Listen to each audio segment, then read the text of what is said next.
Sir வணக்கம். வணக்கம் Gabriel. Sir இந்த மாதிரியான ஒரு இன்டர்வியூ நீங்க லைஃப்லயே கொடுத்துருக்க மாட்டீங்கன்னு நினைக்கிறேன். கரண்ட் போயிருச்சு, லைட் இல்லாம அந்த மொபைல் லைட்ஸ் வச்சு எடுத்துட்டு இருக்கோம். அதான் இங்க ஒரு பாலிசி என்னன்னா, கரண்ட் இல்லைன்னா ஷூட்லாம் ஸ்டாப் பண்றது கிடையாது. இருட்டிலே நம்ம ஷூட் பண்ணிடுறது. எப்படி நம்ம கண்டென்ட் தான் முக்கியம், கண்டிப்பா லைட் இதெல்லாம் முக்கியம் இல்லை. ஸோ அதனால ஷூட் பண்ணிடுவோம்னு அந்த ஒரு பாலிசி வச்சிருக்கோம். கண்டிப்பா நீங்களும் ஒத்துக்கிட்டது ரொம்ப நன்றி. நன்றி நன்றி. தமிழ்நாடு மென்மிகை மாநிலம் என்கின்ற உண்மைக்கு மேலும் அழகு சேர்க்கும் விதத்தில் இந்த நேர்காணல் அமைந்திருக்கிறது. சம்பந்தப்பட்டவர்களுக்கு நம்முடைய நன்றியையும் வாழ்த்துக்களையும் தெரிவித்துக் கொள்வோம். கண்டிப்பா சார். இப்போ ஏடிஎம்கே பொறுத்தளவில் ஒரு லாஸ்ட் ஒரு 3-4 months பார்த்தோம்னா மீடியாவில் ஏடிஎம்கே உட்கட்சி குழப்பங்கள் பற்றி தான் விவாதங்கள் போயிட்டு இருக்கு. அதுவும் குறிப்பாக இப்போ ரீசெண்டாக இபிஎஸ் அவர்கள் அமித்ஷா அவர்களை போய் சந்திச்சுட்டு வந்திருக்காரு. அதுக்கப்புறம் ப்ரெஸ் சந்திக்கிறாரு. அது மட்டும் இல்லாமல் இன்னொரு சைடில் டிடிவி அவர்கள் அக்ரெசிவாக இபிஎஸ் அவர்களை அட்டாக் பண்ணியும் பேசிட்டு இருக்காரு. ஸோ நிறைய டெவலப்மெண்ட்ஸ் அந்த சைடில் இருக்கு. எப்படி ஓவராலாக பார்க்குறீங்க? கேப்ரியல், பவர் இல்லைன்னா ஏடிஎம்கேக்குள்ள பவர்னா இந்த பவரை சொல்ல, மின்சாரத்தை சொல்லலை, அதிகாரத்தை சொல்கிறோம். ஆக்சுவலாக பவர்ன்றது வார்த்தையை நல்ல ஒரு வார்த்தை. இங்கிலீஷில் நீங்கள் பார்த்தீங்கன்னா மின்சாரம்னு சொல்லலாம், அதிகாரம்னு சொல்லலாம். தமிழில் நம்ம அரசு அதிகாரம், அரச அதிகாரம், அதுக்கு ஒரு வார்த்தை இருக்குது. மின்சாரங்கிறது தனியாக வார்த்தை இருக்குது. இங்கிலீஷில் வந்து power, maybe the concept of governance arrived from that language கூட அப்படி இருக்கலாம். அதிகாரம் இல்லைன்னா, பவர் இல்லைன்னா, பொலிட்டிக்கல் பவர் இல்லைன்னா என்னெல்லாம் ஏடிஎம்கேல நடக்குமோ அது இப்போ நடந்துகிட்டு இருக்கு. This is not new.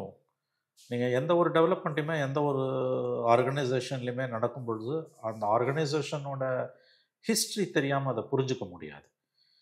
அது ஒரு வித்தியாசமான கட்சி. நீங்கள் பார்த்தீங்கன்னா 1972 கட்சி ஆரம்பித்த எம்ஜிஆர் 77 பவருக்கு வரார். கரெக்டாக அதுவும் 5 வருஷத்தில் பவருக்கு வந்துறார். அதுக்கு பிறகு எவர் சின்ஸ் 1977 இந்த 48 வருஷத்தில் கண்டினியூஸாக 2 டேர்ம், ஒரு டேர்ம்ன்றது 5 years, கண்டினியூஸாக 2 டேர்ம், அதாவது 5 ஆண்டுகளுக்கு மேலாக அவர்கள் அதிகாரத்தில் இல்லாமல் இருந்ததே இல்லை. 77 எம்ஜிஆர் ஆட்சிக்கு வந்தார். 87 வரைக்கும் எம்ஜிஆர் ஆட்சியில் இருந்தார். டிசம்பரில் அவர் இறந்த பிறகு 88 டிசம்பரில் government dismissed. 1 year president's rule. 89 DMK ஜெயிக்குது, கருணாநிதி வராரு. 89, 90, 91 டிஸ்மிஸ்டு. 91 மேலே ஜெயலலிதா வராங்க. 96 தோக்குறாங்க. மறுபடியும் 2001 வராங்க. 2006 தோக்குறாங்க. அகைன் 2011 வராங்க. Continue to be ADMK. அவங்க 16 இறந்துடுறாங்க. 2021 வரைக்கும் பவரில் இருக்காங்க. ஸோ பவருக்கு வந்த 48 இயர்ஸில் 5 இயர்ஸ்க்கு மேலே அவங்க பவரில் இல்லாமல் இருந்ததே இல்லை. கட்சி ஆரம்பித்த 5வது வருஷத்துலேயே அவங்க பவரை பிடிச்சிட்டாங்க. In fact some people few people jocularly says 77 power இல்லைன்னா எம்ஜிஆர் கட்சியை கரைச்சிட்டு போயிட்டு இருப்பார். 5 வருஷம் மேலே பவர் இல்லாமல் அவங்களால இருக்க முடியாது. இட் ஹேப்பன் லைக் தட் 53 வருஷத்தில். வேற டிஎம்கே பார்த்தீங்கன்னா வந்து 13 வருஷம் பவர் இல்லாமல் இருந்திருக்காங்க. அப்புறம் 10 வருஷம் பவர் இல்லாமல் இருந்திருக்காங்க. ஏடிஎம்கேவோட எக்ஸிஸ்டன்ஸில் 53 ஆண்டுகளில் வந்து 30 ஆண்டுகளுக்கு மேலே அவங்க அதிகாரத்தில் இருந்திருக்காங்க. That is nearly 60% of their life. DMK பார்த்தீங்கன்னா 76 இயர்ஸில் 50 இயர்ஸ் அவங்க பவர் இல்லாமல் இருந்திருக்காங்க. That is 2/3 of their life வந்து அவங்க பவர் இல்லாமல் தான் இருந்திருக்காங்க. இந்த ஃபண்டமெண்டல்ஸை நம்ம புரிஞ்சுக்கணும். கொள்கை கோட்பாடு எதுவுமே கிடையாது அந்த கட்சிக்கு. ஒரே ஒரு கொள்கை, anti DMK. Of course which is the fertile subject of Tamil Nadu politics. Tamil Nadu பாலிடிக்ஸோட fulcrum ever since Annadurai died 69 Anna செத்து கருணாநிதி சிஎம் ஆனதுலேருந்து தமிழ்நாடு அரசியலோட மையக்கரு என்பது pro DMK and anti DMK, DMK anti DMK. இதுதான் தமிழ்நாடு அரசியலோட மையம். யார் ஆன்டி டிஎம்கே ரெப்ரசன்ட் பண்ணுறாங்களோ அவங்க ஜெயிச்சுக்கிட்டே இருப்பாங்க. அது சரியான உதாரணம் ஏடிஎம்கே. நீங்கள் எவ்வளோ குறைகள், குற்றங்கள், விமர்சனங்கள் வச்சிங்கனாலும் DMK as a political party, is a solid political party. அவங்களுக்கு சில நார்ம்ஸ் இருக்குது, சில விழுமியங்கள் இருக்குது, இன்னமும் இருக்குது. அதில் காம்ப்ரமைஸ் பண்ணால் கூட வந்து it has certain policies. Unfortunately ஏடிஎம்கேக்கு அந்த மாதிரி எதுவுமே கிடையாது. Except anti DMK. ஏடிஎம்கேவோட பாலிசின்றது என்ன? ஒன்றுமே கிடையாது. அப்போ அதில் வந்து உங்களுக்கு வந்து charismatic leaders like MGR and Jayalalithaa, அவங்க வந்து 72 87 15 வருஷம். அதன் பிறகு வந்து 87 2016 29 வருஷம். ஸோ 29 15 கிட்டத்தட்ட 44 வருஷம் வந்து உங்களுக்கு வந்து 2 செரிஷ்மாட்டிக் லீடர்ஸ், தனி மனித கவர்ச்சி உள்ள தலைவர்கள் அந்த கட்சியை வழி நடத்தினாங்க. ஜெயலலிதா மரணத்துக்கு பிறகு இந்த 9 ஆண்டுகளில் வந்து பவரை கொடுத்துட்டு அந்த அம்மா செத்தாங்க. பவர் இல்லாமல் செத்துதான் அவங்க பவருக்கு வந்துருக்க மாட்டாங்க. கையில் கொடுத்துட்டு போனாங்க, 4.5 வருஷம் ஆண்டாங்க. அதுக்கு பிறகு இப்போ அடிதடி ஆகி நிற்குது. ஸோ அந்த பார்ட்டியோட ஃபண்டமெண்டல்ஸ், அந்த பார்ட்டியோட பொலிட்டிக்கல் டாக்ட்ரைன் இது தெரிஞ்சவங்களுக்கு பவர் இல்லைன்னா அங்கே என்ன நடக்குமோ அது இப்போ நடக்குது, இனிமேலும் நடக்கும், இதோட மோசமாக நடக்கும். இந்த முறை தோத்தாங்கன்னா இட் வில் பி கம்ப்ளீட்லி வந்து அது வந்து கொலாப்ஸ் ஆகும். அந்த ஓட் பேங்க் எங்கே போகுதுன்றது தான் நம்ம பார்க்கணும். எடப்பாடி எங்கே போகிறாரு, ஓபிஎஸ் எங்கே போகிறாரு, செங்கோட்டை எங்கே போகிறது, திஸ் இஸ் அப்சல்யூட் நான்சென்ஸ். அந்த ஓட் பேங்க் என்னவாக போகுது, which is fundamentally anti DMK. Sir இப்போ இதுக்குள்ள நம்ம டீப்பாக போவோம். பட் அதுக்கு முன்னாடி ஒரு ஜேர்னலிஸ்டாக நீங்கள் இதை சொல்லுங்கள். இந்த லாஸ்ட் ஒரு 3-4 months-ஆக ஏடிஎம்கே கட்சிக்குள்ள நடக்கக்கூடிய உட்கட்சி மோதல்கள் பற்றி தான் மீடியாவில் பெருசாக பேசிகிட்டு இருக்காங்க. அதுவும் இப்போ ரீசெண்டாக குறிப்பாக செங்கோட்டையின் எபிசோட் வந்ததுக்கப்புறம் இன்னும் அதிகமாக டெய்லி பேச ஆரம்பிச்சிருக்காங்க. இப்போ நான் பார்த்த லெவலில் இப்போ இருக்கக்கூடிய ஃபார்முலா என்னன்னா, சாட்டர்டே சண்டே மண்டே விஜய் பற்றி பேசுகிறாங்க. இப்போ விஜய் சாட்டர்டே வந்துட்டாருன்னா சாட்டர்டே பேசுவாங்க, சண்டேவும் பேசுவாங்க, சில நேரங்களில் மண்டேவும் பேசுவாங்க. அதுக்கப்புறம் மீதி 4 நாள் ஏடிஎம்கே பற்றி பேசுகிறாங்க. ஸோ இஷ்யூ பேஸ்டாக நிறைய பிரச்சனைகள் இருக்குது. இப்போ இன்னைக்கு கூட நான் நியூஸ் பேப்பரில் பார்க்குறேன், மகாராஷ்டிரா வழியா, கேரளா வழியா, தமிழ்நாடு வழியா ட்ரக்ஸ் நிறைய உள்ள வருது. ஸோ 6 மடங்கு ட்ரக்ஸோட வரத்து இன்க்ரீஸ் ஆயிருக்குன்னு ரிப்போர்ட் ஒன்று போட்டு தமிழ்நாட்டுக்குள்ள. ஆமா ஆமா, இந்த ஸ்டேட்ஸ் வழியா வருதுன்னு போட்டிருக்காங்க. இது சாதாரண விஷயம் இல்லை. 6 மடங்கு உள்ள வருதுன்னா 6 மடங்கு அதிகமான பாதிப்பை தமிழ் மக்களுக்கு அது ஏற்படுத்தும். இது முக்கியமான ஒரு விஷயம் தான். இது போக வேற நிறைய இஷ்யூஸ்லாம் இருக்கு. அதெல்லாம் பேசாம டிவிகே பத்தி ஒரு 2-3 நாள் பேசுறது, இன்னொரு சைட்ல ஏடிஎம்கே உட்கட்சி மோதல், பயங்கர போரிங்கா இருக்கு அதை கேட்க. இது எப்படி பாக்குறீங்க? அதாங்க இப்ப டிவிக்கே கூட வந்து இப்ப லேட்டஸ்ட் ஃபினாமினா கொஞ்சம் ஃப்ரெஷ்ஷா இருக்கு. அது கூட இன்னும் 3 வாரம் பொறுத்து எனக்கு தெரிஞ்சு குறைச்சிடுவாங்க. சனிக்கிழமை மட்டும் பேசுவாங்க, மறுபடியும் ஞாயிற்றுக்கிழமை ஏடிஎம்கே போயிடுவாங்க. உலகமே இடிஞ்சு விழுந்தாலும் அதிமுக விஷயத்தை தான் தமிழ்நாட்டு மீடியா பேசும். உலகமே இடிஞ்சு விழுந்தாலும் அதிமுக விஷயத்தை தான் வந்து தமிழ்நாட்டு சேனல்ஸ் பேசும். 365 நாளும் தமிழ்நாட்டு சேனல்ஸ் ஏடிஎம்கே உள்விவகாரத்தை தான் பேசும். ஏன்னா 366வது நாள் இல்லை, இருந்ததுன்னா அன்னைக்கும் இதை தான் பேசுவானுங்க. It's a shameless media. It's a Godi மீடியானா மடியில் உட்காந்துருக்க மீடியா. டெல்லி மீடியா விட கேவலமானது தமிழ்நாட்டு media. One can easily say being a part of the media I feel ashamed. நான் வெட்கி தலை குனிகிறேன். இது இப்படி நம்ம மக்களுக்கு செய்கிற பெரிய துரோகம் இது. தமிழ்நாட்டு மக்களுக்கு, தமிழ் மக்களுக்கு, இந்தியாவுக்குள்ளேயும் உலகம் முழுவதும் விரவி இருக்கக்கூடிய, இன்னைக்கு எல்லா இடத்துலேருந்தும் அவங்க பார்க்குறாங்க. நம்முடைய தமிழர்கள், உலகம் முழுவதும் இருக்கக்கூடிய தமிழர்கள் இதை பார்க்குறாங்க. அவன் ஒரு விஷயத்தை தெரிஞ்சுக்க விரும்புகிறான், அதுக்கான பல பெர்ஸ்பெக்டிவ்ஸை தெரிஞ்சுக்க விரும்புகிறான். ஒரே ஒரு இஷ்யூ பற்றி மட்டுமே நீ தொட்டு பேசுறதுன்றது வந்து அயோக்கியத்தனமானது. கட்சி சேனல்ஸ் அதை செய்யலாம், சன் டிவி செய்யலாம், அவனுக்கு அஜெண்டா இருக்குது. மற்ற சேனல்ஸ்க்குலாம் என்ன கேடு வந்தது? ஏன் இவங்க செய்கிறாங்க இது? மக்கள் நம்ம மூஞ்சில் காரி துப்புறாங்கன்ற புத்தி கூட இருக்குது. பை தட் அந்த ஃபார்மேட்டையே நம்ம டெஸ்ட்ராய் பண்ணிட்டு இருக்கோம். அந்த டிபேட்ன்ற அழகான ஃபார்மேட் இருக்குல்ல, ஒரு விஷயத்துக்கு பல பரிமாணங்கள் இருக்குது. மக்களை பாதிக்கிற ஒரு விஷயத்தை பற்றி நம்ம பேசணும், அதுக்கு பல பரிமாணங்களை, பல பார்வைகளை மக்களுக்கு கொடுக்கணும், மக்கள் முடிவு செய்யணும். இந்த உயர்ந்த தத்துவத்தின் அடிப்படையில் தான் இந்த ஃபார்மேட் விவாதம்ன்ற மேடையே வருது உங்களுக்கு. அண்ட் ஆர்குமெண்டேட்டிவ் இந்தியன்ற புத்தகத்தில் அமர்த்தியாசன் ரொம்ப அழகாக எழுதுவார். அது வந்து இந்திய மரபு, இந்திய தத்துவ மரபு, இந்திய மரபு. அது வந்து ஆர்குமெண்ட் பண்ணுறது, விவாதம் பண்ணுறது. அதில் கேவலத்திலையும் கேவலமாக, அதில் ரொம்ப கொடுமையான விஷயம், 365 நாளும் அதிமுக விஷயத்தை தான் இவனுங்க விவாதிப்பானுங்க. அதிமுக பிரதிநிதி இல்லாமல். இதை விட கொடுமை. 365 நாளும் தமிழ்நாட்டு சேனல்ஸ் அதிமுகவை தான் விவாதிப்பாங்க, அதிமுக பிரதிநிதி இல்லாமல். இது எவ்வளோ பெரிய அயோக்கியத்தனம், எவ்வளோ பெரிய அன்ப்ரொஃபஷனலிசம், இது மக்களுக்கு செய்கிற துரோகம். இதில் வெறும் ஆயம் மேல்றவனுக்கு இன்னைக்கு அவள் கிடைக்குது. தமிழ்நாட்டுக்குள்ளே உனக்கு பிரச்சனையா இல்லையா? எவ்வளோ பிரச்சனை. இங்கே ஒரு கவர்மெண்ட் இருக்குது, 4.5 வருஷம் முடிஞ்சு போச்சு. இந்த government it is on is last leg. It's going to be lame duck government. நான் 6 மாதம் தான் இந்த கவர்மெண்ட்டு. இந்த கவர்மெண்ட்டில் எவ்வளோ பிரச்சனை இருக்குது. எவனாவது இதை பற்றி விசாரிச்சானா? எத்தனை பிரச்சனை. கிட்னி டிரான்ஸ்பிளான்ட்டில் முறைகேடு நடக்குதுன்னு கவர்மெண்ட்டே சொல்லுது. அந்த ஹாஸ்பிட்டலில் நடத்துகிறவன் டிஎம்கே எம்எல்ஏ ஒருத்தன் ஒரு நாள் விவாதம் வைக்கல. இவர்கள் வெட்கி தலைகுனிய வேண்டும். இவர்கள் உண்மையிலேயே வெட்கி தலைகுனிய வேண்டும். கோதி மீடியா கூட இவ்வளோ கேவலமாக இல்லை. மோடி 3.0 வந்து அவங்க கூட இன்னைக்கு மோதிக்கு எதிராக பேச ஆரம்பிச்சிருக்காங்க. 1.0லையும் 2.0லையும் அந்த இறுக்கம் வந்து 3.0ல குறைஞ்சிருக்குது. மேபி அது வந்து 303, 240 ஆனதாக இருக்கலாம். பட் பேசுகிறான் அட்லீஸ்ட். எத்தனை பிரச்சனை. கிட்னி ராக்கெட்டுன்றது எவ்வளோ பெரிய பிரச்சனை. எத்தனை மக்கள் பாதிக்கப்பட்டிருக்காங்க. அதே மாதிரி போதை மருந்து பிரச்சனை எவ்வளோ. ஹானர் கில்லிங் எவ்வளோ நடக்குது, கண்டினியூஸாக நடக்குது. லாக்அப் டெத்ஸ் எவ்வளோ நடக்குது. எத்தனை கோயில்களுக்குள்ளே நீ போக முடியல. இன்னைக்கு ஏதாவது ஒரு விஷயம். இன்னைக்கு வந்து விலைவாசி வந்து விண்ண முட்டுது. 70,000 ரூபாய் கரண்ட் பில் கட்டினா ஒரு சின்ன கடைக்காரன் இன்னைக்கு 3 லட்சம் ரூபாய்க்கு மேலே கட்டுறான். 3 முறைக்கு மேலே பவர் பில் ஏறி இருக்கு. ஒரு நாள் விவாதம் வச்சிருப்பானுங்களா, அல்லது அதோட சப்சிக்வெண்ட் இம்பேக்டை பற்றி பேசியிருப்பானுங்களா? இது மாதிரி ஆயிரம் பிரச்சனைகள். அதை விட்டுட்டு முழுக்க என்னைக்கு வந்து 10 வருஷம் டெல்லி மீடியா, கோதி மீடியா என்ன பண்ணுச்சு? பவரில் இல்லாத காங்கிரஸை பற்றி தான் பேசுச்சு. மோடியை பற்றியோ பிஜேபியை பற்றியோ பேசல. அப்படியே அதை இன்னைக்கு டிஎம்கே கவர்மெண்ட்டில் தமிழ்நாட்டு மீடியா ஃபாலோ பண்ணுது. பிஜேபிக்கும் டிஎம்கேக்கும் எந்த வித்தியாசமே கிட்டத்தட்ட இல்லை. ஒரு நாணயத்தின் 2 பக்கங்கள் இவங்க 2 பேருமே. இவங்களோட ரோல் மாடல் டிஎம்கேவோட ரோல் மாடல் பிஜேபி தான். இன்னைக்கு இவங்க செய்து கொண்டு இருக்கக்கூடிய அத்தனை காரியங்களுமே இதுக்கு நடுப்புற தான். கடந்த 4 மாதங்களுக்கு மேல், 4 மாதம் இல்லைங்க, எவர் சின்ஸ் ஜூலை 2022 ஓபிஎஸ் வெளியில் தூக்கி இபிஎஸ் போட்டதுலேருந்து இந்த 3 வருஷமா, கிட்டத்தட்ட 3.25 வருஷமா ஏடிஎம்கே அதாவது இவ்வளோ கேவலமாக தமிழ்நாட்டு மீடியா போனதே இல்லை. அதாவது மக்களை வந்து இவங்க முட்டாளாக நினச்சிட்டு இருக்காங்க. ஒவ்வொருத்தரும் டிவி கனெக்ஷனுக்கு வந்து மாதம் 700 கட்டுறான்.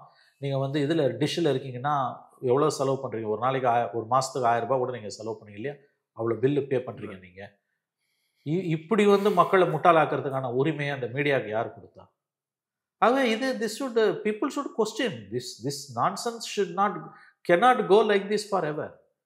இது வந்து டெல்லி மீடியா கூட பண்ணாத அட்டுழியத்தை இவங்க பண்ணின்னு இருக்காங்க. இதில் தான் இந்த பேக்ரவுண்டில் தான் இப்போ ஏடிஎம்கேவோட உள்விவகாரத்தை பற்றி நம்ம பேசணும். அதில் பிரச்சனை இருக்குன்றது உண்மை, பேசணுன்றது உண்மைங்க. ஆனால் அதை தான் நான் பேசுவேன். நான் சொன்னல 365 நாளும் ஏடிஎம்கே விஷயத்தை தான் நான் பேசுவேன். 365 நாளும் தமிழ்நாட்டு மீடியா ஏடிஎம்கேவை தான் பேசும். ஏன்னா 366வது நாள் இல்லை இருந்தால் அன்னைக்கும் பேசுவோம். அப்போ இது என்ன அஜெண்டா? நீ மக்களுக்கு செய்கிற துரோகம். இங்கே ஒரு கவர்மெண்ட் இருக்குதுல்ல, இந்த கவர்மெண்ட்டில் 1000 கெட்டது நடக்குதுல்ல, அதை பற்றி ஒரு நாள் கூட நீ பேச மாட்டியா?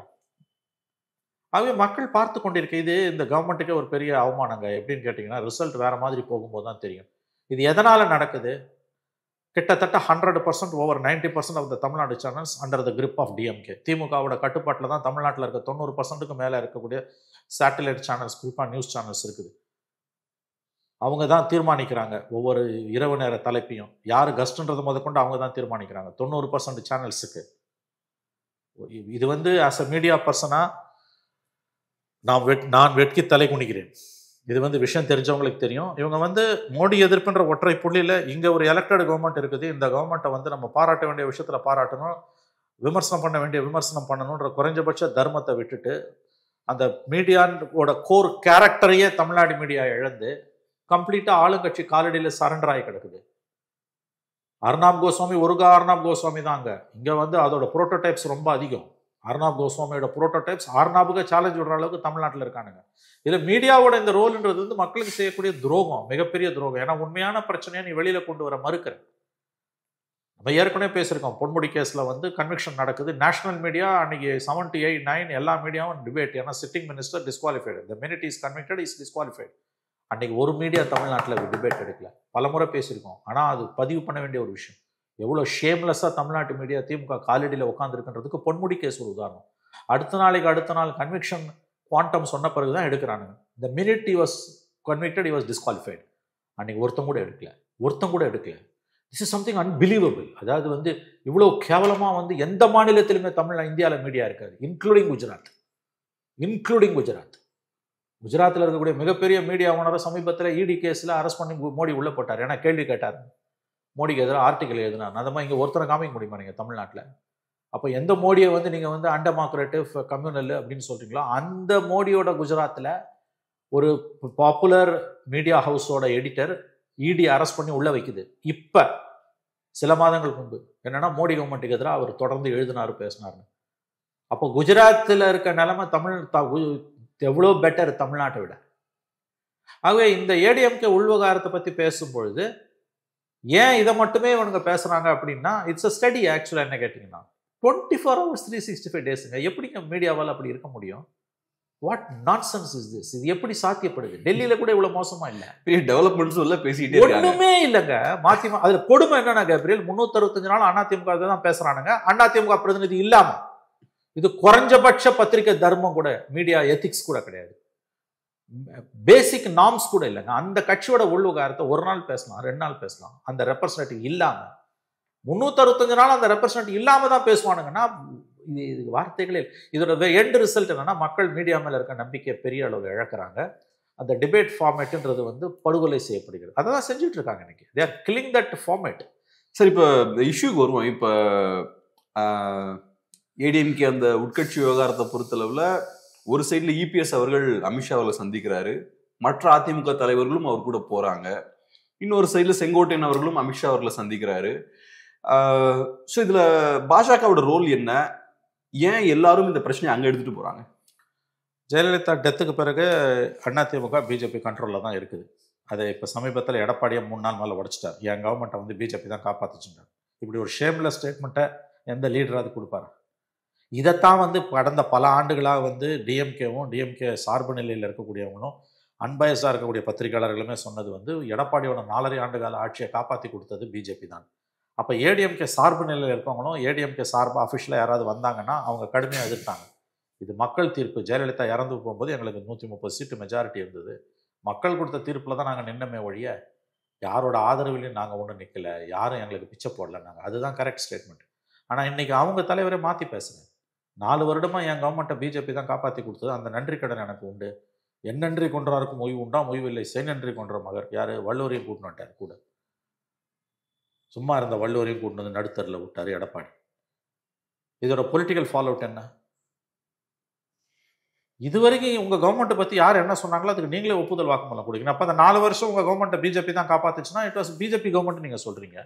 மோரோவர் இப்போ நீங்கள் பிஜேபி கொடுக்குற அஷூரன்ஸ் என்னன்னா, லுக் அடுத்த தடவை ஜெயிச்சாலும் நான் உங்கள் கவர்மெண்ட்டாக தான் இருப்பேன், விசுவாசமாக இருப்பேன். ஒன்று தேங்க்ஸ் கிவிங்க, இன்னொன்று இப்பயே வந்து confession statement. If I come to power, நான் ஒரு வேளை ஆட்சிக்கு வந்தால் அது உங்கள் அரசாக இருக்கும் என்று மோடிக்கு ஒரு உத்தரவாதம் கொடுக்கிறார். It's a shameless thing. ஆனால் இங்கே அமித்ஷா அவர்களோ பாஜகவோ கொடுக்கக்கூடிய சர்வீஸ் என்ன? ஏன் செங்கோட்டையன் அங்கே போறாரு, அதிமுக லீடர்ஷிப் அங்கே போறாங்க, அவங்க என்ன சர்வீஸ் ஆஃபர் பண்ண முடியும்? என்ன அவங்க என்ன சர்வீஸ் ஆஃபர் பண்ண முடியுன்றதை விட ஏடிஎம்கேவை நாங்கள் எதுக்கு வந்து ஒற்றை தலைமையின் கீழ் மீண்டும் அணித்திரளை இப்போ அனுமதிக்கணும்? ஜெயலலிதாவோட அது போச்சு. You are not a popular leader. அந்த 4 வருஷம் வந்து கலெக்டிவ் ரெஸ்பான்சிபிலிட்டியில் ஓடிச்சு. ஒருங்கிணைப்பாளர், இணை ஒருங்கிணைப்பாளர். கவர்மெண்ட் வந்து எடப்பாடி கண்ட்ரோலில் இருந்தது, டெப்டி சிஎம்ஓ ஓபிஎஸ் இருந்தார். கட்சி வந்து ஒருங்கிணைப்பாளர் ஓபிஎஸ், இணை ஒருங்கிணைப்பாளர் எடப்பாடி. ஜூலையில் அவர் 22 government after losing power 1 year பொறுத்து அவர் கட்சியை தன் கட்டுப்பாட்டில் எடுக்கிறார். இனிமேல் அதை ஓபிஎஸ்ஸை நம்ப முடியாது, நம்ம கண்ட்ரோலில் எடுக்கணும்னு பொதுச் செயலாளர்ன்ற பதவியை கொண்டு வரார் மறுபடியும். அப்போ ஆரம்பிக்குது இந்த சண்டை. அவங்க டெல்லியை பொறுத்த வரைக்கும் போஸ்ட் ஜெயலலிதா ஏடிஎம்கே தான் சொல்கிறத கேட்டு நடக்கணும். அண்டர் சிங்கிள் லீடர்ஷிப் இருக்கக்கூடாது. It must be joint leadership. ஏன் கண்ட்ரோலில் இருக்கணும். ரொம்ப தெளிவாக இருக்குது. ஒன்றும் பெருசாக கஷ்டம் இல்லை கண்டுபிடிக்கிறதுக்கு. ஒன்றும் கொலம்பஸோட அறிவு தேவைப்படாது. ஜாயிண்ட் லீடர்ஷிப்னா என்ன சொல்லுங்கள்? ஜாயிண்ட் லீடர்ஷிப்னா ஒரு ஆளு கீழே இருக்கக்கூடாது, 2 பேர் இருக்கணும். அது 2 பேரோ 20 பேரோ நான் சொல்கிறத நீ கேட்கணும். கடைசியில் ஆல் பாலிசி டிசிஷன்ஸ் எங்கள் டிசிஷன். சொல்கிற இடத்துல நீ கழுத்து போகணும். அது முடிஞ்சிருச்சு. இப்போ 4 வருஷமா இபிஎஸ் தானே இருக்காரு. நாளைக்கு பவர் வந்ததுன்னா 2வது பார்ட்டிக்குள்ளேயே வந்து இபிஎஸோட இந்த ஸ்டாண்டை வந்து அவங்க ரசிக்கலை. They're undermining EPS leadership. அதில் எந்த சந்தேகமான இபிஎஸ்ஸை they want to cut size. Post July 22 situation ரெட்டை தலைமை இருக்கணும். நான் சொல்கிறத நீ கேட்கணும். அவ்வளோதான். நாளைக்கு ஒருவேளை பவர் வந்ததுன்னா, மார்க் மை வேர்ட்ஸ் கேப்ரியல், ஒருவேளை ஆட்சி மாற்றம் வந்து ஏடிஎம்கே கவர்மெண்ட் வருதுன்னா, கொலிஷன் கவர்மெண்ட்டாக இருந்தாலும் இல்லாட்டியும் it will be BJP government. It will be heavily BJP influenced government. 2017-21 எடப்பாடிக்கு இருந்த ரூம் ஸ்பேஸ் கூட வந்து அவருக்கு இருக்காது. இந்த கவர்மெண்ட் போய் டிஎம்கே கவர்மெண்ட் போய் ஏடிஎம்கே கவர்மெண்ட் வருது, தனி மெஜாரிட்டி அல்லது கொலிஷன் கவர்மெண்ட் எது வந்தாலும் it will be a BJP government. அவ்வளோ இன்ஃப்ளூயன்ஸாக அவங்க எக்ஸர்ட் பண்ணுவாங்க. அதுக்கு எடப்பாடியும் தயாராக தான் இருக்கார். அவர் பிரச்சனை வந்து இன்றைக்கி பிஜேபி உள்ளே வரதெல்லாம் கிடையாது. இவங்கெல்லாம் உள்ளே வந்தால் தான் அத்தாரிட்டியை சேலஞ்சு பண்ணிவிடுவாங்களேன்னு அவர் பயப்படுறாரு. ஓபிஎஸ்ஓ டிடிவியோ சசிகலாவோ உள்ளே வந்தால், எஸ்பெஷலி டிடிவியும் சசிகலாவும் உள்ளே வந்தால் தன்னோட இந்த 5 வருஷமாக 17லேருந்து இந்த 8 வருஷமாக தனக்கு இருக்கக்கூடிய ஹோல்டு கட்சியில் போயிடும். அது ஒன்று தான் அவரோட பயமே ஒழிய பிஜேபி உள்ளே வரதை பற்றிலாம் அவருக்கு எந்த கவலையுமே கிடையாது. ஸோ பவர் வருது, ஒரு வேளை அதுக்கு இது ஒன்று தான் தடையாக இருக்குன்னா அவர் இவங்களெல்லாம் சேர்த்துக்கிறது கூட எக்ஸப்ட் அஃப்கோர்ஸ் சசிகலா டிடிவி ஓபிஎஸ்ஸை சேர்த்துக்கிறதுக்கு தயாராக தான் இருப்பார். அவருக்கு பவர் வந்துன்னா போதும். சரி, எனக்கு என்னமோ பார்க்கும்போது பிஜேபி இபிஎஸ் அவர்களை கோவப்படுத்துற மாதிரி விஷயங்கள் எதுவும் பண்ணலையோ அப்படின்ற மாதிரி எனக்கு தோணுது. ஏன் நான் அதை சொல்றேன்னா, இபிஎஸ் அவரோட ஒரே பொசிஷன் என்னவா இருக்குன்னா, ஒன்றுபட்ட அதிமுக சாத்தியம் இல்லைன்றதை கிளியரா சொல்லிட்டாரு. அதே மாதிரி டிடிவி அப்புறம் ஓபிஎஸ் இவங்க 2 பேரையும் கூட்டணியில சேர்க்கறதுல அவருக்கு சங்கடங்கள் இருக்கு. ஏன்னா அவரை பொறுத்தளவுல அவங்கள நான் ஓரம் கட்டியிருக்கேன், திருப்பி கூட்டணியில சேர்த்தா அவங்க ஸ்ட்ராங் ஆவாங்க, எதுக்கு அவங்கள நான் ஸ்ட்ராங் ஆகணும் அப்படின்ற பார்வை இபிஎஸ்க்கு இருக்கு. பாஜகவும் அதே மாதிரி ஓபிஎஸ்ஸையும் டிடிவியும் அகாமடேட் பண்ணல. அதனாலதான் அவங்க 2 பேரும் கோவப்பட்டு வெளியே போறாங்க. சோ இபிஎஸ் என்ன பொலிட்டிக்கல் ஸ்டாண்ட்ல இருக்காரோ அதே பொலிட்டிக்கல் ஸ்டாண்ட்ல தான் பாஜகவும் இருக்காங்க. அதனாலதான் ஓபிஎஸும் டிடிவியும் விரட்டில அவங்க வெளியே போறாங்க. வெளியே போய் இன்னைக்கு அட்டாக் பண்ணிட்டு இருக்காங்க. ஸோ அப்படி பார்க்கும்போது இந்த ஒன்றுபட்ட அதிமுக அலைன்ஸ் ஃபார்ம் பண்ணும், இந்த இடத்துல எனக்கு என்னமோ பெரிய கருத்து வேறுபாடு பாஜகவுக்கும் அதிமுகவுக்கும் இருக்கிற மாதிரி தெரியல. இந்த பயணத்தை பொறுத்தவரை நான் எப்படி பாக்குறேன்னா, டிஎம்கே மேல அழுத்தம் போடுங்க, அதே மாதிரி ஓபிஎஸ் டிடிவி செங்கோட்டையன் இவங்களெல்லாம் அமைதிப்படுத்துங்க, அதுதான் அவரோட கோரிக்கையா இருக்கும்னு பாக்குறேன். He was summoned for your kind information. He was summoned. அவர் அழைத்து பார்க்கப்பட்டார். ரைட். தெளிவா எனக்கு வந்த தகவல், அவர் தெளிவா வந்து பிரிஞ்சவங்களெல்லாம் ஒன்று சேர்த்துக்கணும். ஓபிஎஸ்ஸை கண்டிப்பாக சேர்த்துக்கணும். இவர் ஓபிஎஸ்ஸை சேர்த்துக்க ஒத்துக்கிறாரு, பட் டிடிவி சசிகலாவை பேச ஒத்துக்க மாட்டேன்றாரு. சசிகலாவை பற்றி கூட அமித்ஷா கவலை இல்லை, டிடிவியும் சேர்க்கணுன்றாரு. அல்லது some sort of an arrangement. அவர் தனி கட்சினா என்டிஏல லாஸ்ட் டைம் அசம்பிளி எலெக்ஷனில் நான் சீட்டு கொடுக்க சொன்னால் நீங்கள் கேட்கல, 23 சீட்டு தோற்றோம். இந்த தடவை அது நடக்காது. So okay what I am saying. தெளிவாக it was one way traffic I was told. நான் இன்னொன்று சொல்கிறேன், இது பொய்யா கூட இருக்கலாம் நான் சொல்கிறது. Maybe my source maybe wrong, நான் அதை மறுக்கலை. நான் things like that will life goes like that only. நம்ம ஒரு ஆஸ் அ ஜேர்னலிஸ்டாக ஃபங்க்ஷன் பண்ணும்போது நமக்கு unless it comes from the horse's mouth, அஃபிஷியலாக இல்லாதப்ப நம்மக்கிட்ட என்ன தான் வந்து கிரெடிபிள் இன்ஃபர்மேஷனாலும் there are every chance for it to go wrong. Fine, அது பொய்யனே வச்சுப்போம். இந்த சந்திப்பில் ரொம்ப முக்கியமானது, இது வரைக்கும் நடக்காத ஒன்று நடந்தது. அவர் மகன் மிதுன் அவர் அழைச்சிட்டு போயிருக்கார். Why should you accompany? அவருடைய மகன் வந்து அரசியலில் இல்லை. அவர் ஏடிஎம்கே மெம்பர் கூட இல்லைன்றது என்னுடைய கருத்து, என்னுடைய தகவல். அப்படியே இருந்தாலும் being a member doesn't make big difference. அவர் கட்சியில் எந்த பொறுப்புலையும் கிடையாது, கவர்மெண்ட்டில் அவர் இருந்தது கிடையாது. Is an individual. எடப்பாடியோட சன் அவர் தான். Why should you accompany in that meeting? அதுக்கு பிறகு வந்து அந்த மினிஸ்டர்ஸ் எல்லாம் வெளியில் போன பிறகு 1-to-1 மீட்டிங்கில் சன் வாஸ் தேர். இது ப்ரூஃப் இருக்கா? சன் அக்கம்பெனி பண்ணான்றது எல்லாருக்குமே தெரியும். when it came out in the private மீட்டிங்கில் வந்து ப்ரைவேட் மீட்டிங்க்கு ப்ரூஃப் இல்லை, பட் சன் அக்கம்பெனிடியும். ஓகே, சன் அக்கம்பெனிடியம்ன்றது மட்டும் வச்சுப்போம். ப்ரைவேட் மீட்டிங்கில் அவர் இருந்தார் இல்லைன்றதுக்கு நீங்கள் சொல்கிறது நான் ஒத்துக்கிறேன், ப்ரூஃப் இல்லை. Okay, so we can discount it. why should his son accompany him? there is a catch. அது புரிய வேண்டியவங்களுக்கு புரியும். ரெண்டாவது, அவர் காரில் வரும்போது அது அவரே மறுக்கல. ப்ரெஸ் கான்ஃபரன்ஸில் ஒரு பெரிய இண்டஸ்ட்ரியலிஸ்ட் அவர் கூட ட்ராவல் பண்ணுறாரு. ஞாபகம் வச்சுக்கோங்க, ஹோம் மினிஸ்டர் நீங்கள் பார்த்து பேசுறீங்கன்னா இன்டர்பிரிட்டேஷன் தேவைப்படுது. ஏன்னு கேட்டிங்கன்னா, எடப்பாடிக்கு இங்கிலீஷ் தெரியாது, ஹிந்தியும் தெரியாது. அமித்ஷாவுக்கு தமிழும் தெரியாது, இங்கிலீஷும் தெரியாது. So there was an interpreter. அந்த இன்டர்பிரிட்டர் சாதாரணமாக யாராக இருப்பாங்கன்னா பாலிட்டிஷியனாக இருப்பாங்க, இல்லை சம் அஃபிஷியலாக இருப்பாங்க. பீங் ஹோம் மினிஸ்டர் ரெண்டு பேருமே இல்லை. It was an industrialist.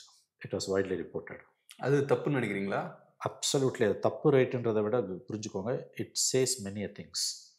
Please understand. இதில் தப்பு ரைட்டுன்னு after all in politics you know everything is good in love and war. Good ஏன்னா கேட்குறேன்னா அவங்க கவர்மெண்ட் மேட்டர்ஸ் அவங்க பேசல, அவங்க party internal matters. There must be a politician. சாதாரண அஃபிஷியல்ஸே இருக்கலாம். ஹோம் மினிஸ்டர் பேசும்போது ஐபி ஆஃபீஸர்ஸே கூட இருப்பாங்க, அல்லது somebody close to the home minister. அவங்க பியூரோக்ராட்டாக இருந்தால் கூட தப்பு கிடையாது.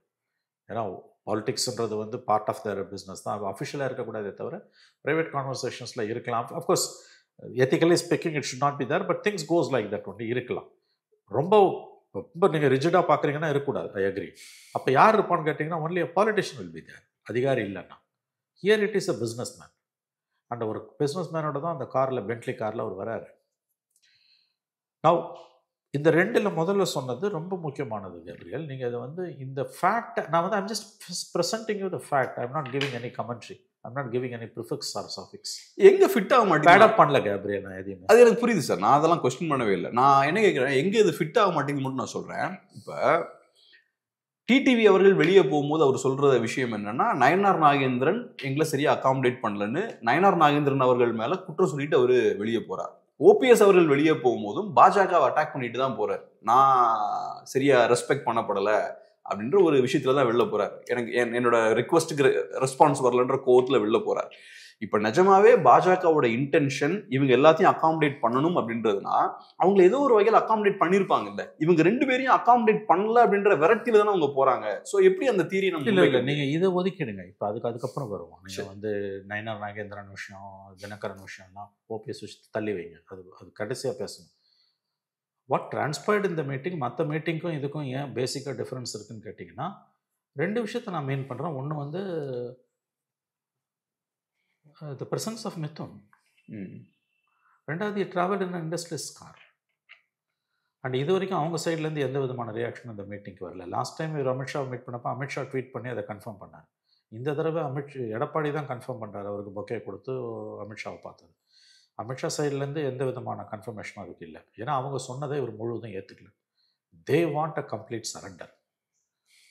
அந்த கம்ப்ளீட் சரண்டரை என்ஷூர் பண்ணுறதுக்கு the presence of Mithun was ensure. அப்படி தான் அதை பார்க்கணும். சொல்லாத வார்த்தைகளுக்கு பல அர்த்தங்கள் உண்டு. சில நேரங்களில் பாலிடிக்ஸில் நம்ம காமெண்ட்ரி கொடுக்க முடியாது. மியர் ஃபேக்ட்ஸை ப்ரெசென்ட் பண்ணாலே, just presenting the facts before the people, let them draw their own conclusions. இது வந்து இன்னைக்கு நாடு பூரா 12 வருஷமா, ஒரு சின்ன விஷயம், ஒரு 12 வருஷமா தங்களுக்கு பிடிக்காதவர்களை எப்படி வழிக்கு கொண்டு வந்தாங்க, பிஜேபி லீடர்ஸோட கித்தன் கிண்ணை எப்படி வந்து டார்கெட் பண்ணாங்க, எப்படி வந்து ஏஜென்சிஸை யூஸ் பண்ணாங்க, எஸ்பெஷலி இடியை யூஸ் பண்ணாங்கன்றதெல்லாம் தெரிஞ்சதுன்னா மிதுனோட ப்ரெசன்ஸ் உங்களுக்கு புரியும். இவ்வளோதான் சொல்ல முடியும். அதான் இப்போ நீங்கள் இந்த மீட்டிங்கில் இருக்கக்கூடிய சில ஃபேக்ட்ஸை நீங்கள் முன்வைக்கிறீங்க. நான் என்ன கேட்குறேன்னா, நீங்கள் சொல்கிற விஷயம் என்னன்னா, மீட்டிங்கில் என்ன பேசியிருக்க வாய்ப்பு இருக்குன்னு சில விஷயங்கள் சொல்கிறீங்க இல்லையா? அதாவது வெளியே இருக்கவங்கள உள்ளே கொண்டு வரணும்னு பாஜக விரும்புகிறாங்கன்றது அவங்களோட பாயிண்ட். ஆனால் பாஜகவோட செயல்பாடுகளை பொறுத்தளவில் ஓப்பனாக நம்ம கண்ணு முன்னாடி தெரியுறது என்னன்னா, அவங்களுமே டிடிவி அவர்களையும் ஓபிஎஸ் அவர்களையும் ஓரம் தான் கட்டுறாங்க. அதுதான் அவங்களுக்கு கோவமே. ஸோ அப்படி இருக்கும்போது ஏன் பிரைவேட் மீட்டிங்ல அவங்கள சேர்க்கணும்னு சொல்லுவாங்க? இல்லை, ஏன்னா அவங்க ஓரம் தானே கட்டியிருக்காங்க பொலிட்டிக்கலா. இப்போதைக்கு ஓரம் கட்டியிருக்காங்க. ஸோ இதில் 2 விஷயங்க. when they say unified ADMK, அது ஒன்லி ஓபிஎஸ் தான், நாட் ஈவன் டிடிவி. இதில் 2 பேரும் போட்டு நம்ம குழப்பிக்கூடாது. சசிகலா கான் கேஸ் முடிஞ்சு போச்சு. அவங்கள யாருமே உள்ள சேர்க்கறதை பற்றி பெருசாக எந்த விதமான கம்பல்ஷனும் இல்லை. Even BJP is not emphasising that. TTV தனி கட்சி வச்சுருக்காங்க.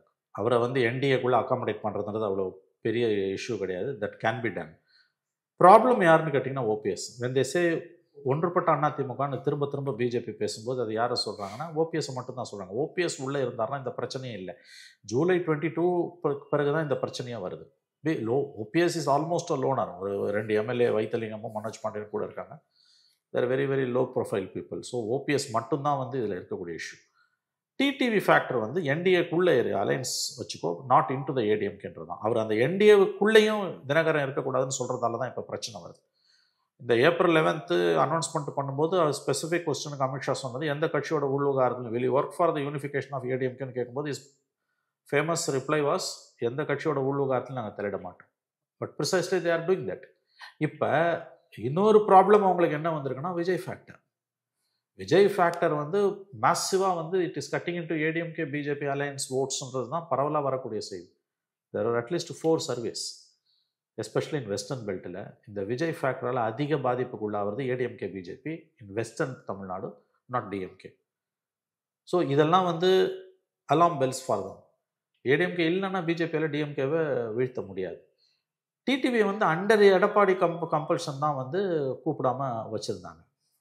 ஓபிஎஸ் ஆப்வியஸ்லி ஓபிஎஸ் வந்து இப்போ தனியாக நிற்கிறாரு. அவர் வந்து லோனர் அவர், அதனால் அவரை கூப்பிட முடியல. இன்றைக்கி அவங்க ஓரங்கட்டில் பிகாஸ் ஆஃப் எடப்பாடி அவங்க 2 பேரும் இன்றைக்கி வந்து வெளியில் நிற்கிறாங்க. இன்றைக்கி அவங்க விரும்புறது வந்து ஓபிஎஸ்ஸை உள்ளே சேர்த்துக்கோங்க, டிடிவியோட அலையன்ஸ் வச்சுப்போம். சசிகலா விட்டுருங்க, வேண்டாம். ஓபிஎஸ்ஸை உள்ளே சேர்த்துக்கோங்க, டிடிவியோட அலையன்ஸ் வச்சுப்போம். இது 2த்துக்குமே அவர் ஒத்துக்க மாட்டேன்றார். This the problem. ஆனால் பை டிசம்பரில் you will fall in line Mithun factor. ஆனால் அதுக்கான ஆதாரம் இருக்கிற மாதிரி தெரியல. ஏன்னா இன்னைக்கு நியூஸ் பேப்பர் பார்க்குறேன், சசிகலா அவர்களுக்கு நெருக்கமான பினாமி ப்ராப்பர்ட்டிஸ்லாம் இடி ரைட் பண்ணியிருக்காங்கன்னு ஒரு நியூஸ். அவங்க வரமாட்டாங்க. அவங்க ஏதாவது மூவ் பண்ணாங்கன்னா அவங்களுக்கு என்ன நடக்கும்னு it's a message. Look, be quiet, keep quiet. So நான் இதை எப்படி பார்க்குறேன்னா, இபிஎஸ்ஸை டார்கெட் பண்ணுற மாதிரி தெரியல. இபிஎஸ்க்கு ஆப்போசிட் கேம்ப்ல இருக்கவங்க தான் டார்கெட் பண்றாங்க. Sasikala is a loner. Sasikala loner கிடையாது. ஆக்சுவலாக சசிகலா அவர்கள் ரிலேட்டட் டு டிடிவி ஆல்சோ. அது தாண்டி இன்னொரு ஃபேக்டரும் இருக்கு. ஓபிஎஸ் அவர்கள் பேசும்போதும் என்ன சொல்றாருன்னா, நான் செங்கோட்டையனோடையும் பேச்சுவார்த்தை நடத்திட்டு இருக்கேன், அதே மாதிரி ஃபியூச்சர்ல சசிகலா அவர்கள் டிடிவி கூட நான் பேசுவேன்றார். ஸோ அவங்களுக்குள்ள பொட்டன்ஷியலா ஒன்று சேர்றதுக்கான வாய்ப்பு கூட இருக்கு. எனக்கு என்னமோ அந்த குரூப்பை தான் டார்கெட் பண்ற மாதிரி. இபிஎஸ் டார்கெட் பண்ணி நீங்க எதுவுமே பண்ணல. இல்லை, நான் ஒரு இன்ஃபர்மேஷன் இஸ் ராங் அண்ட் ஒரு அசஸ்மெண்ட் இஸ் ராங். நான் இன்னொன்று சொல்லிடுறேன், டிடிவிக்கும் சசிகலாவுக்கும் 7ஆம் பொருத்தம். டாக்கிங் டர்ம்ஸ் கூட இப்ப கிடையாது. நான் பொலிட்டிக்கலா ஒரு விஷயமா இருக்காது. ஆல்ரெடி காமன் எனிமி இருக்காங்க, ரெண்டு சைடுல ஆப்ஷன்ஸும் இல்ல உங்களுக்கு. இதுல ஓரளவா செல்வாக்கு இருக்குன்னா அது ஓபிஎஸ்க்கும் டிடிவி. சசிகலா கிம்மிக்ஸ் எதுவும் பண்ணிடக்கூடாதுன்னா இந்த ரைட்ஸ் எல்லாம் வருது. 21 அவங்க ரிலீஸ் ஆகி வந்த உடனே எலெக்ஷன் ஒரு வாரம் முன்னால BJP forced to give a statement, இந்த எலெக்ஷன்லாம் ஒதுங்கி நிற்கிறாங்க. இந்த எலெக்ஷனில் ஒதுங்கி நின்னா என்றைக்குமே ஒதுங்கி நிற்கணுன்ற புரிதல் இல்லாமல் அந்த மாதிரி அதை ஒத்துக்கிட்டாங்க. இன்றைக்கி இந்த லெவலில் வந்து நிற்கிறாங்க. அவங்களால ஆக்டிவ் பாலிடிக்ஸ்க்கு நீ என்றைக்குமே வர முடியாது. Because it's a mountain of cases against her. மறந்துடாதீங்க, மவுண்டன் ஆஃப் கேசஸ். 96 அந்த அம்மா மேலே போட்ட கேஸில் இன்னமும் 2 கேஸ் எக்மோரில் பெண்டிங். ஸோ தர் இஸ் அதாவது வந்து சில விஷயங்கள்லாம் வெளியில் சொல்ல முடியாது கேப்ரியல். அதாவது வந்து அவ்வளோ இஷ்யூஸ் அந்த அம்மாவுக்கு எதிராக இருக்குது. அந்த அவங்க ஜெயலலிதாவோட 29 years ஆஃப் பொலிட்டிக்கல் லைஃப்பில் பவரில் 15 years இருக்கும்பொழுது it was she who ruled the state. She was the deputy defective chief minister. She was the first one. Next to of course first வந்து Dinakaran, second one was Sasikala to get arrested under FERA. 10 மாதம் ஜெயிலில் இருந்தாங்க. அப்போ போட்ட கேஸில் 3 கேஸில் 2 case இன்னமும் bending. அந்த கேசஸ்லாம் இன்னமும் லாய்ட்ரிங்க, இன்னமும் வந்து சேசிங்க ஹர், இன்னமும் தோஸ் கேசஸ் ஆர் சேசிங்க. அந்த அம்மாவால் அதுலேருந்து வெளியில் வர முடியாது. இது வந்து just tip of an iceberg. Demonetisation அப்போ she has done so many things. அதில் இந்த 450 crores வாங்கினது, இந்த 200 crores இப்போ இந்த ரைட்ஸ் எல்லாமே வந்து just tip of an iceberg. There are cases after cases. Piled up cases R like any thing. Mountain size cases R piled up against. அதனால் BJP will take care of. But TTV they wanted to keep alive. TTV has some base and அவருக்கு political party இருக்குது. ஓபிஎஸ்ஸை உள்ளே கொண்டு வந்துன்னு பார்க்குறாங்க. இந்த 2 பேருமே வந்து தட் கம்யூனிட்டி ஓட்டு அவங்களுக்கு வேணும் பிஜேபிக்கு. ஏன்னா இவங்க ஸ்பாயில் ஸ்போர்ட்டாக இருப்பாங்க. ஒரு 15 to 20 கான்ஸ்டுவன்சியில் they will destroy ADMK's vote by chances. That will be useful for DMK. அதனால தான் யூனிஃபைட் ஏடிஎம்கே அவங்க விரும்புகிறாங்க. See Edappadi at the end of the day will fall in line அப்படின்றது தான் வந்து ஒரு சீசன் ஒப்பீனியன். ஏன்னா now he has no credibility. You just look at it. February மாதம் சொல்கிறார் எஸ்டிபிஐ கான்ஃபரன்ஸில் வந்து 26ல் 31ல் 36ல் 41ல் 46ல் கூட பிஜேபியோட அலையன்ஸில் ஜஸ்ட் 2 monthsல join with BJP. Just 2 months. So he has no credibility at all. See at the end of the day when it is ஒரு விஷயம் கேப்ரியல், நீங்கள் வந்து when if it is proven inevitable, imminent that ED will be after you and your family, you will fall in line. That's why I'm saying why should his son accompany him? சில விஷயங்களை வந்து நீங்கள் பாலிடிக்ஸில் நேரடியாக பேச முடியாது. மியர் ஃபேக்ட்ஸை மக்கள் மத்தியில் வச்சாலே போதும். People will realise, people will know about it. இவ்வளோ நாள் இல்லாமல் எப்பயும். அண்ட் திஸ் கைஸ் ஆர் யார்? பிஜேபி வந்து 12 வருஷமாக என்ன பண்ணிகிட்டு இருக்காங்க யோசிச்சு பாருங்க. எத்தனை கவர்மெண்ட்டை கவுத்தான், எத்தனை அப்போசிஷன் பார்ட்டிஸை உடைச்சான் பை யூஸிங் இடி அண்ட் எஸ்பெஷலி இடி. அந்த ஃபேக்டர் தான் ஒர்க் அவுட் ஆகுதுன்னு நான் கேள்விப்படுறேன். ரொம்ப நன்றி சார். உங்கள் பிஸியான டைமில் அருமையான ஒரு பேட்டி கொடுத்ததுக்கு ரொம்ப நன்றி. நன்றி.